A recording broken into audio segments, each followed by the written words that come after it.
Turkey left speechless. Alexandra Ala may pagkakataon ngayong bumawi para sa kanyang close friend na si Zeynep Sönmez matapos ang brutal na pagtatapat ng Turkish star at ng American powerhouse na si Amanda Anisimova. Ito ang napakagandang storyline na nabuo sa Cincinnati Open dahil matapos alisin ni Anisimova si Sönmez sa torneo sa dominanteng 6-2, 6-3, siya rin ngayon ang susunod na haharap sa pambato ng Pilipinas na si Alexandra Ayala.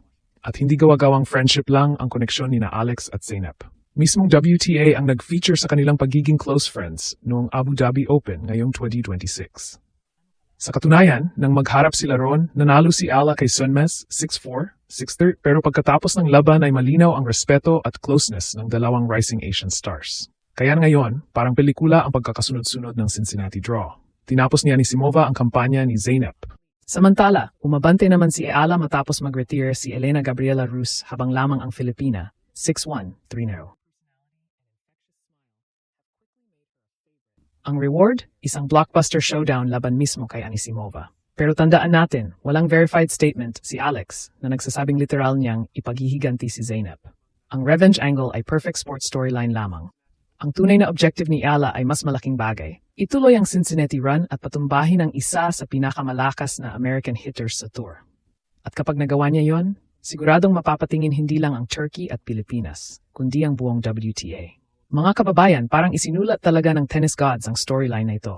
Isang araw matapos mapatalsik si Zeynep Sönmez sa Cincinnati Open, ang mismong babaeng tumalo sa kanya ang haharang ngayon sa landas ng kanyang close friend na si Alexandra Ella. At ang pangalan ng kalaban, Amanda Anisimova. Hindi naging mahaba ang laban ni na Anisimova at Sönmez.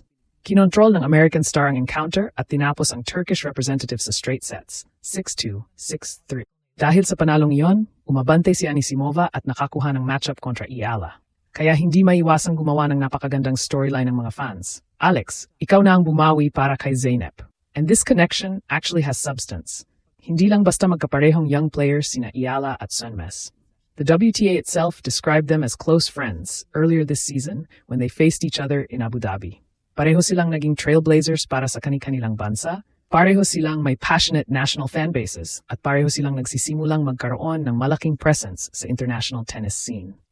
Sa Abu Dhabi, si Alex ang nanalo sa kanilang head-to-head meeting, 6-4, 6-3, para manatiling undefeated noon sa kanilang professional meetings. Pero ang mas memorable ay ang friendship story sa likod ng matchup.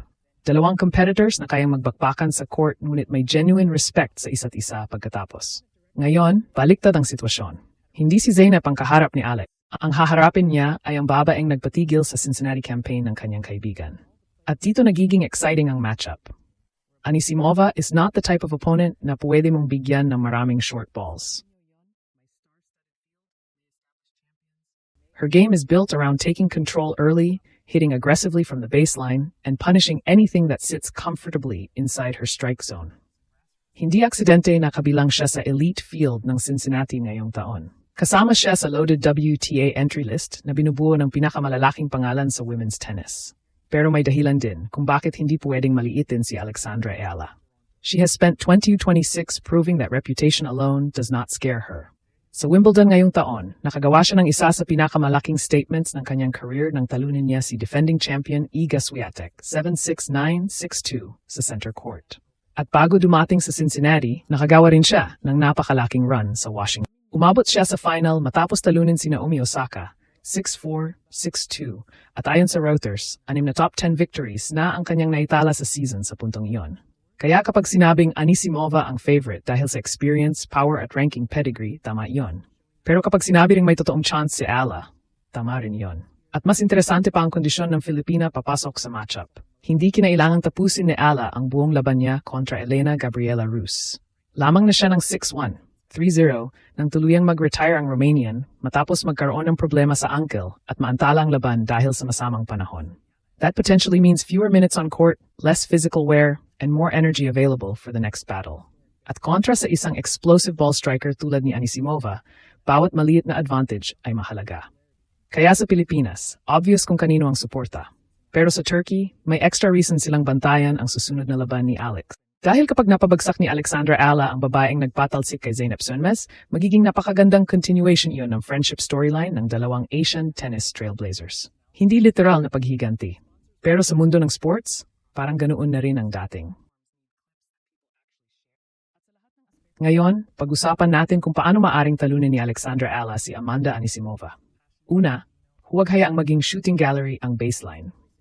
Anisimova thrives kapag nakapuwesto siya ng maayos at nabibigyan ng oras para i-unleash ang kanyang ground strokes. Kapag paulit-ulit na neutral rally lang at nasa comfortable hitting zone ang bola, malaking problema iyon para kay Alex.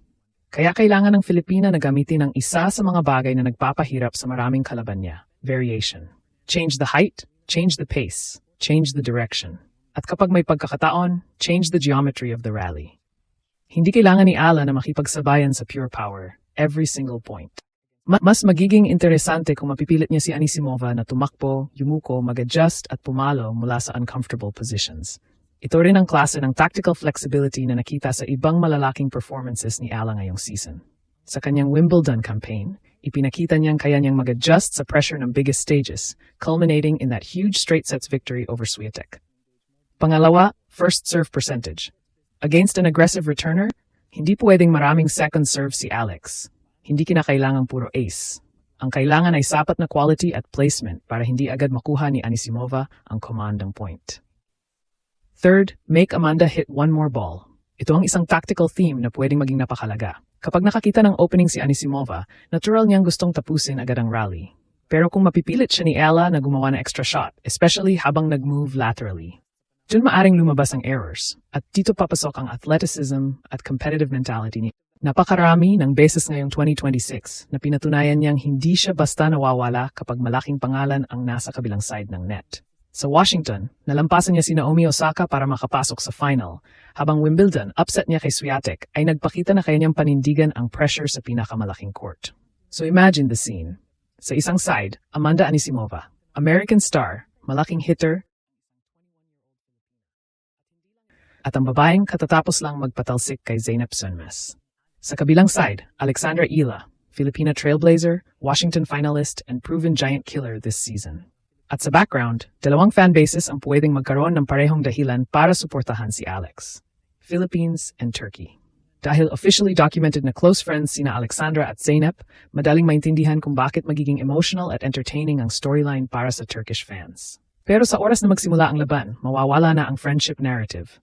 Wala ng Turkey, wala ng revenge, wala ng social media storyline. Ang matitira na lang ay racket, bola, strategy at pressure. At yun mismo ang exciting.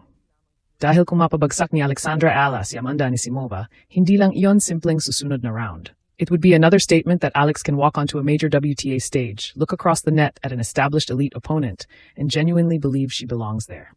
Kaya Turkey, bantayan ninyo ito. Napatigil man ang kampanya ni Zeynep Sönmez. May isa pang Asian warrior na haharap ngayon sa babaeng nagpauwi sa kanya. At ang pangalan niya, Alexandra Ila.